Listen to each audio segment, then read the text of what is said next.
Have you put it, have you posted it? Okay, it'll be there in a moment. Good morning, this is the House Appropriations Committee, Friday, January 23rd, 2026. It is almost 11 a.m. and we are here with Brady from JFO to talk about some of the language that is proposed to go with the budget adjustment. Thank you, Madam Chair. Grady Nixon, Joint Fiscal.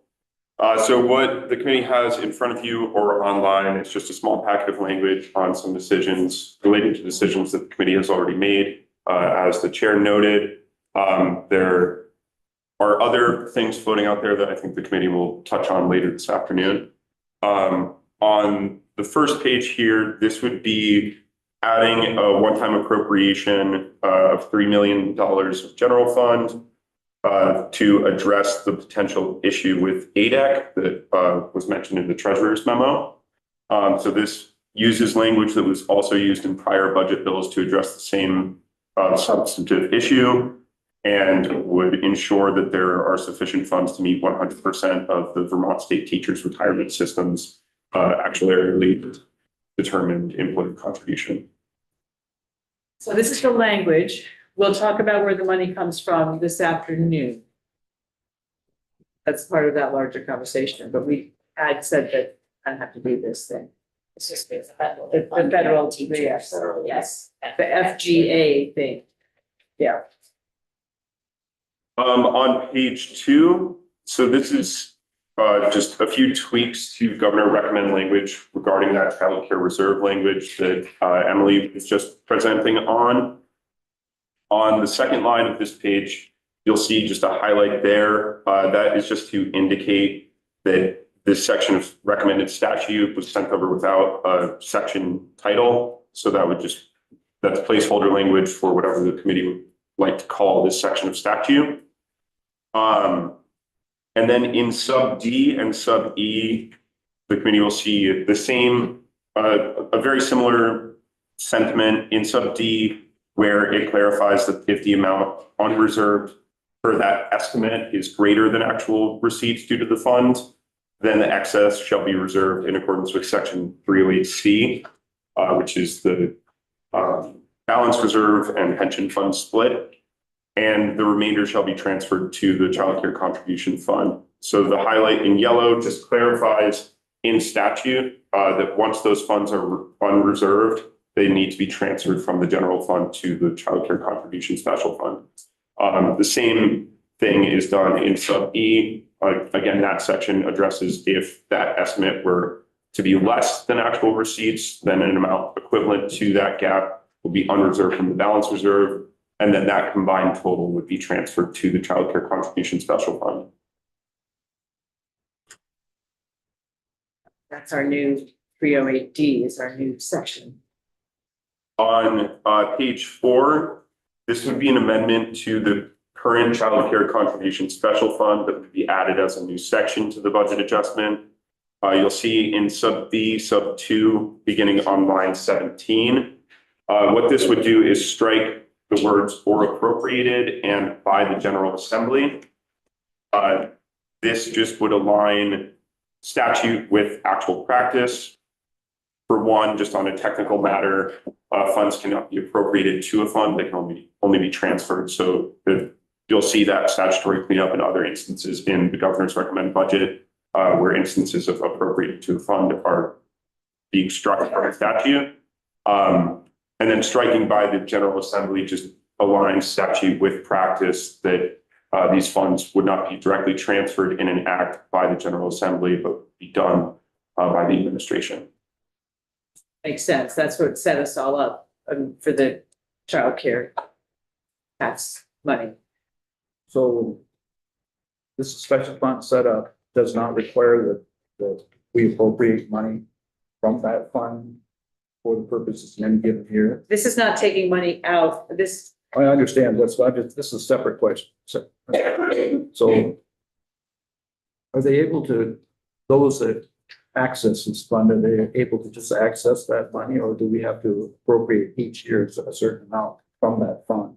Oh, you mean transfer money out of the fund to whatever they use the money? We have all kinds of general fund.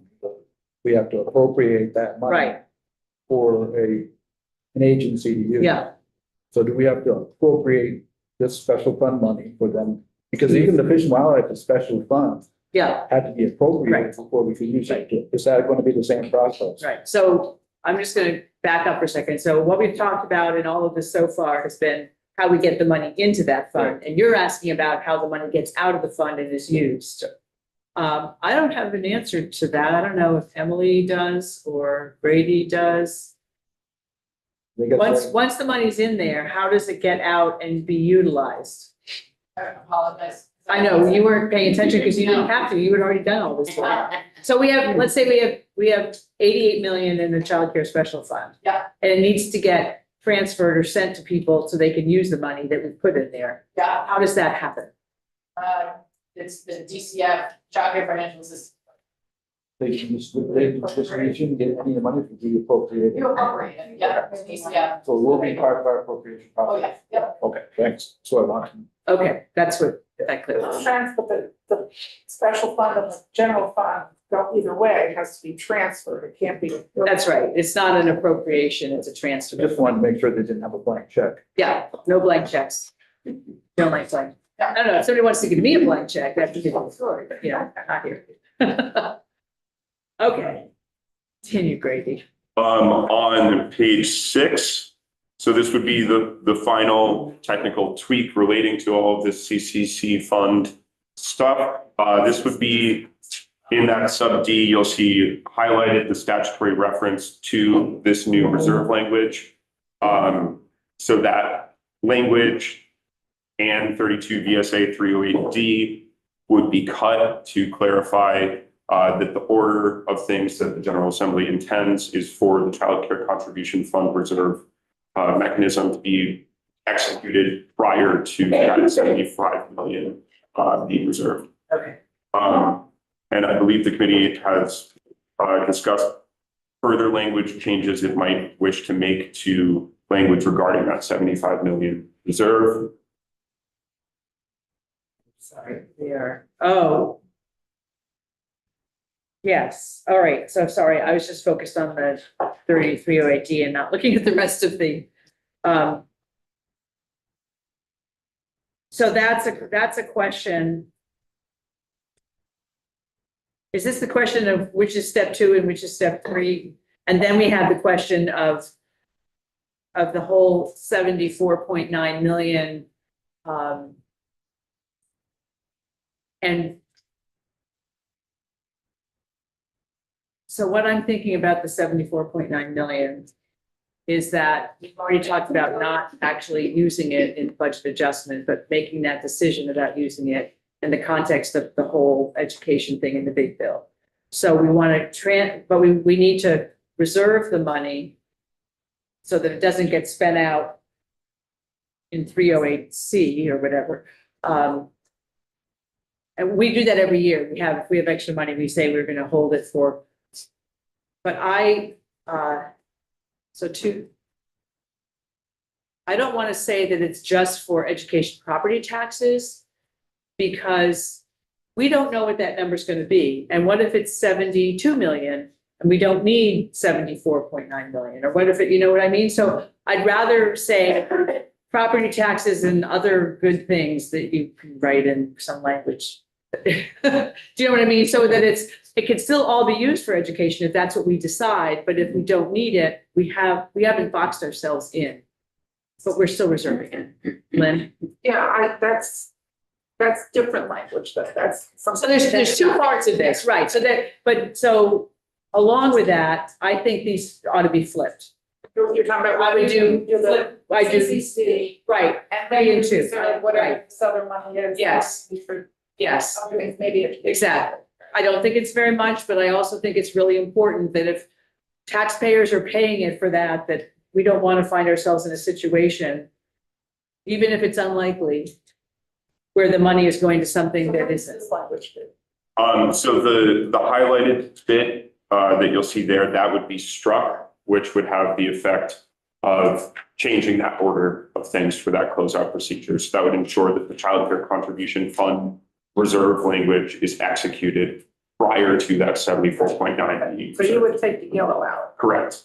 And then per the chair's discussion, language would be added following the phrase property tax relief to explain the other allowable uses for essential needs of Vermonters. Right, you'll find some good language that says something. Yes, and there's been language in past Yes, budget that bills. we, and so let's just use that, but we'll include property, but we just don't know what that is.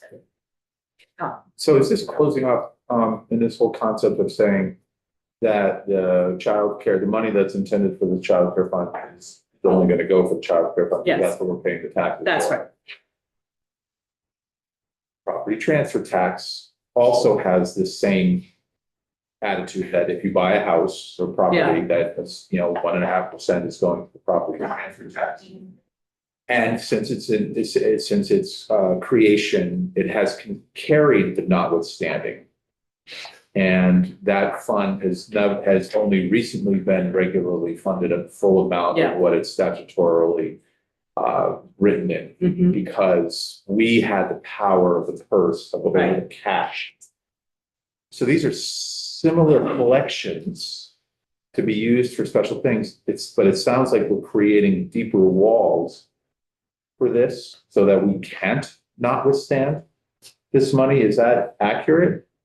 This would not, No, this would just not in this particular instance include explicit notwithstanding language. This would only refer to the actual process of how the closeout occurs. So it would just have the reserve language be executed before that 75 million is reserved, but it speaks to nothing other than that. So the question is, when we have fought for the property transfer tax to be actually used for right, housing and conservation. Yeah.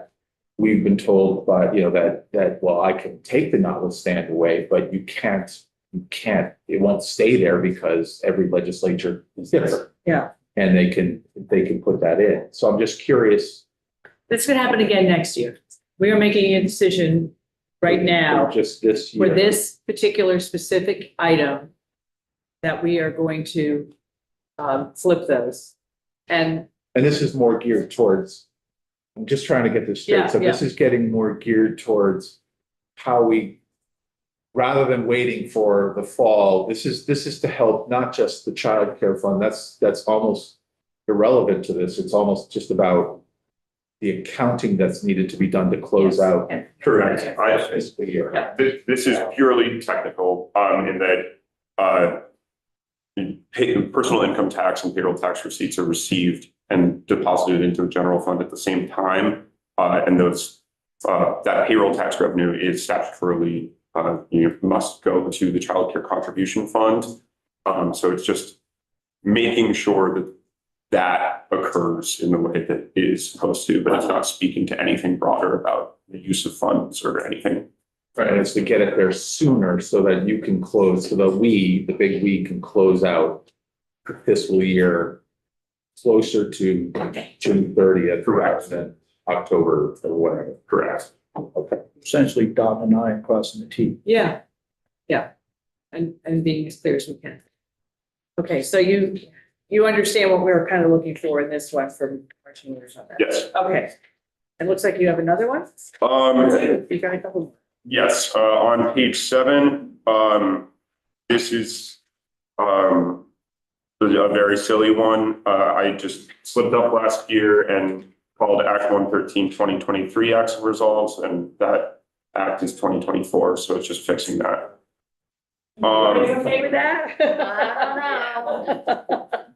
Great, good catch. And then on page 8, I won't speak to this language. It doesn't have an explanation in the way that the others do, but this is language that the Joint Fiscal Office received that I think has been negotiated relating to the DAs and SSAs and payment reform. So the committee can discuss that or discuss it offline, but I just wanted to provide it for their review. And we can update people on what's happening. Nolan is not here. Nolan is here, hiding. We're looking at the payment reform language, draft language. Do you mind just chatting about that with us for a minute? Sure. You may recall that we've had some issues about payment reform. And there were discussions about that with Dale. and also with the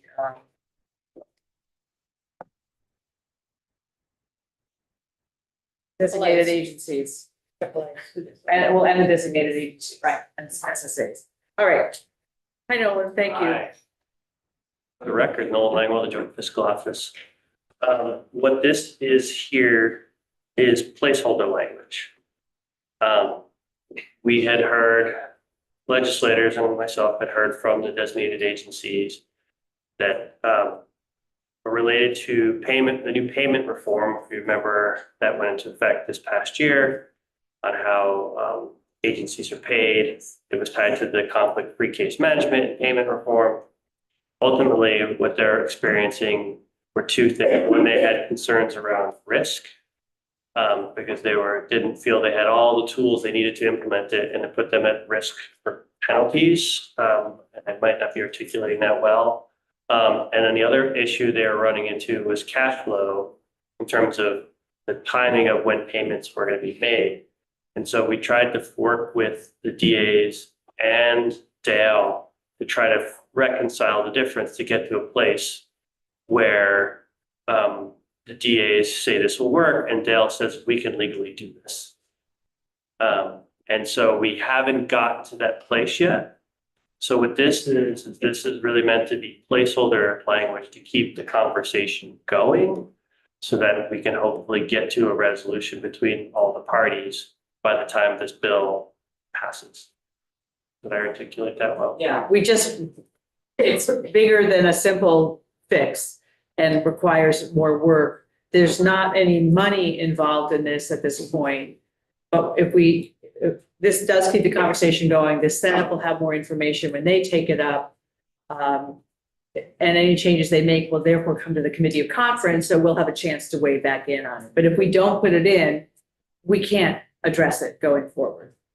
Does that make sense? So I don't know if Dave had something first and then you're good, Okay. Lynn, Wayne and Marty. Does this have to do with the rate increase that was done that some people didn't? No. get?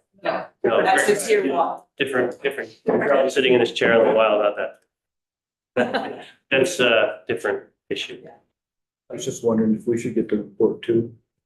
Oh, we'll get the report. Does it say that? Oh, The language should say Yes. oh, Lines 4 and 5. yeah. Okay. yep, That's- good catch. Thank you, great, Marty. Don't we want to say April 15th, 2026? Yes. Probably. Thank you, Marty. I can't get used to that. I know. Well, I know. That's it. I do really well on writing 2026 for the first 3 months, and about the middle of March, I start to go back to 2025. You Every recall, year. in the section Y or X section of the budget, we do appropriate for a time machine. So, It's a joke. Okay, okay. Let's get to the bed. One last question. Yes, bad joke. There was also here in the stuff, this relates to the stuff we got from the Human Services. There's one about community partners request about the 2% COLA. Is this related to that? is that the AAA's, the Agencies on I think Aging? it was a triple A. Again, that's it's different. Different thing entirely. That's different. This did not show up in any of the public. We've been trying to work on this and we thought we could come to a resolution without great difficulty, and it's not that easy, so. What this is related to is the language on the last page of the human service. Yes. Right. recommendation. They had some language and the sense was the language needed more vetting. And so that it is related to, that was one attempt at a solution. And we're continuing to work on trying to find. Okay, so it refers to this, okay. It refers to that, yeah. So you're close. It's in there, but It's tangential. yes, yes. Wayne? So, yeah, we're consulting in the front part, but my question is down in where the progress report is supposed to be presented, doesn't present it to appropriations, get the other committees. I was wondering if we should get a report. That language could just be updated to say progress report to the House committees on appropriations and on human services and the Senate committees on appropriations. Yeah, why don't we add appropriations? Yeah. We just deleted all these reports that we're giving to Marty, and so now we're gonna get some back. And that's helpful too, because this language, that's placeholder language, could still be incorporated in the bigger language that we ultimately get to. So these are all really good catches. Yeah. So we should, do you want to just read what this says, somebody, just so we all hear it out loud? Maybe with, yeah. The Department of Disabilities, Aging, and Independent Living shall consult with the chairs of the House and Senate Committees on Appropriations, the House Committee on Human Services, and the Senate Committee on Health and Welfare, and the designated and specialized service agencies for the purpose of identifying solutions that address short-term financial challenges to the designated and specialized agencies related to developmental services payment reform. All clear, super clear. Which is the conflict-free case management. Well, no, that's the other part of it. There's two parts. There's payment reform and conflict free. Okay. Conflict free has already started. All right, okay. On or before April 15th, 2026, the department shall provide a progress report to the House Committees on Appropriations and on Human Services, and to the Senate Committees on Appropriations and on Health and Welfare regarding the identified solutions that ensure uninterrupted services for individuals receiving supports during the first year of payment reform implementation. And if I could just throw a plug in, for anyone who wants to get a better grasp on what this is underlying, I did write an issue brief in the fall about the DS payment reform and conflict-free case management, and I'll send it to Autumn. That would be great. I think it would be helpful. It's good background to kind of help people understand what is happening and what it's related to. Right. So this was I think was a good solution because we couldn't get all the information we needed to include in our version of the budget adjustment. There's also issues with new Medicaid rules, and we don't want to create something that then harms the designated agencies or harms the jail, So there's a lot of pieces that made it much more complex than a simple, here's some money kind of thing. So we don't want unintended consequences that hurt people. So thank you for doing this one, and you'll hear more about that. Okay. So that's what we have for language. Just think about this. What else do we have, James? We'll have to talk about the money piece at some point, but I want to check that out with you. So this afternoon, we have a budget workshop at noon. This afternoon, it sounds like we might get more language from Grady this afternoon once we make some decisions. We have to make decisions, and then Grady can write some language. So we started to make some decisions on the budget asks, like the Meals on Wheels and some other things. So we'll need to make some more decisions about that. I tried to put a little spreadsheet together in my head to say, well, there's some things we want to do. Where are we going to get the money? And then I gave that to JFO, who noodled on it and have some suggestions. And so that's what we're going to talk about after lunch. I don't want to start that right now. But we can, so we'll take a look at that, and we'll need to make some decisions on sort of like what I did with the budget last year. I just put some stuff down. Some we've agreed to, some we haven't talked about yet. They're for discussion purposes, but then we'll have to decide how we want to go about doing that. And once we've made those decisions, then Grady can finish the language and we can get whatever final spreadsheets we need. And then we'll be ready to do a straw poll, I think. So am I missing anything? Does anybody else need, are you waiting for language from anybody else? Tiff, you've got what you need from Katie? Yep, we have what we need from Katie. Katie went over those two things. Right. Yesterday. Right. And we have confirmation. I'm waiting. Tom and I are waiting for a letter from the lawyer for It's the section 8. Vermont housing. Yeah. The Vermont Okay. Vermont Section State 8. Housing Authority. Right. And and then we'll go over that. So we aren't ready to go over that at this point. Not yet. And that's another one that we want to be sure we have the language right, so we're not hurting people because the federal government says you can't do things and we don't want to, so we want to be really careful about that. And the agency administration will be involved in helping to determine that we're doing the right thing. That's part of the language that's being prepared. It's on the section 8. On the section 8. Yeah. Yeah. And I think, so last night, remember I was a little worried about the budget passing in Congress. Yesterday was Senator Welch, and the House last night passed there's 4 separate appropriations bills. Oh. And they passed them last night. That's all of They passed all of them. Yeah. The 3 were mostly fine, and the 4th of Homeland Security and ICE was the big bugaboo.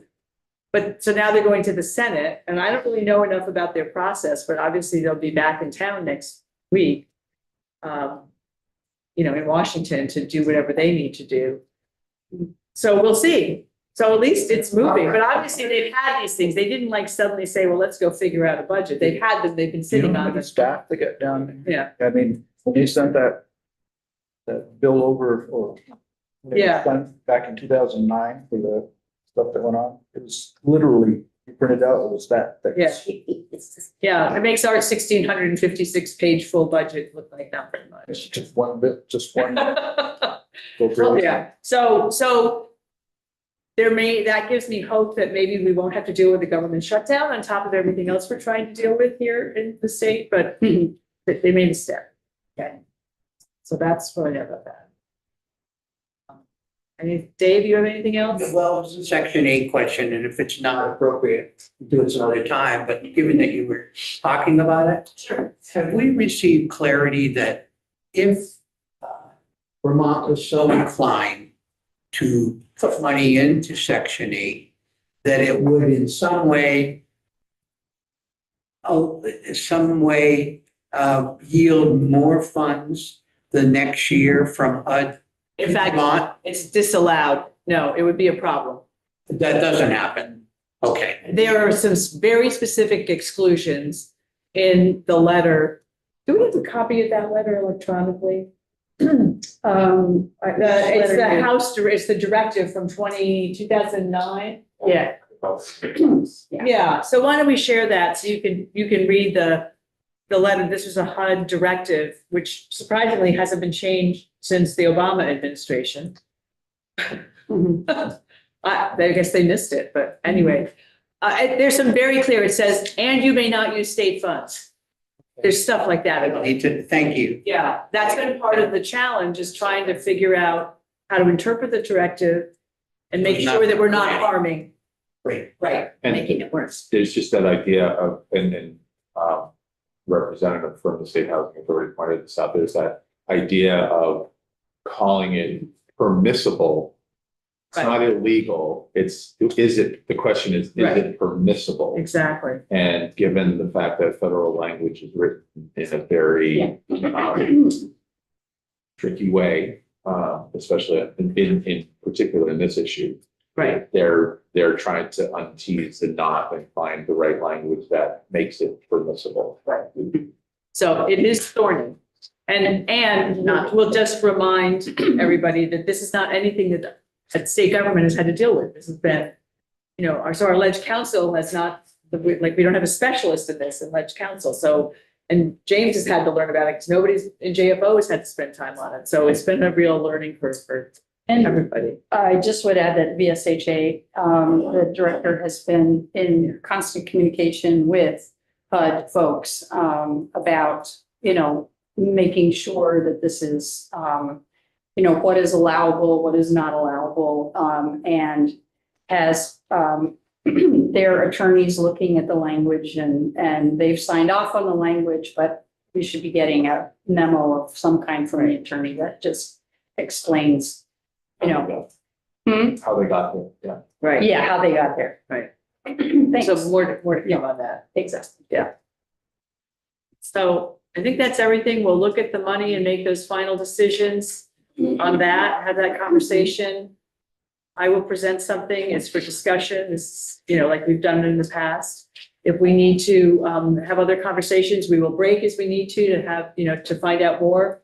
If you have anything else on any of your parts that you need to find out more on, we can do that. But what we'll start, I think we're going to need to start at like 1:15 because the budget workshop's going to go from 12 to 1 and we need a minute to get back here and do that. So hopefully some of you will be there for the event and maybe you'll get a prize too.